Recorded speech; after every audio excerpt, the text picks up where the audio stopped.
La montagne, c'est terminé et bel et bien terminé. Fini les montées, fini les interminables descentes, les arrivées en altitude, les hors-catégories, les casse-pattes en tout genre. Le Tour retrouvera un peu de tranquillité dans la vallée sur une longue, très longue étape de 222,5 km au départ de Blagnac pour une arrivée à Brive-la-Gaillarde sur les routes un peu tourmentées cependant de la Haute-Garonne, du Tarn-et-Garonne, du Lot et de la Corrèze. Au titre des difficultés, 4 côtes, toutes classées en 3e ou 4e catégorie, des côtelettes. La première sera celle de Saint-Georges, une 3e catégorie courte, mais pentue à 10% sur 1 km au kilomètre 67,5. Un peu plus loin, ce sera l'heure du sprint à Cahors et du franchissement de la côte éponyme, une 4e catégorie au kilomètre 117. Un peu plus loin, ce sera la côte de Souillac, encore une 4e catégorie au kilomètre 180,5.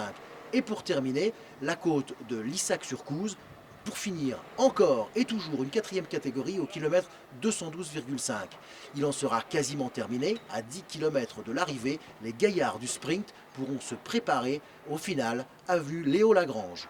Avec 55 points dangereux à baliser, à signaler et à protéger, les giratoires feront leur grand retour avec les rétrécissements et leurs amis les ralentisseurs.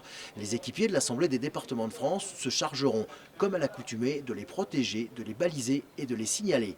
Quant à la balayeuse, elle continuera sa traque au gravillon, comme tous les jours, et profitera peut-être de quelques rayons de soleil pour arroser une route qui pourrait surchauffer à certains endroits. À demain, dans la plaine, pour un nouveau regard de route, avec l'Assemblée des départements de France.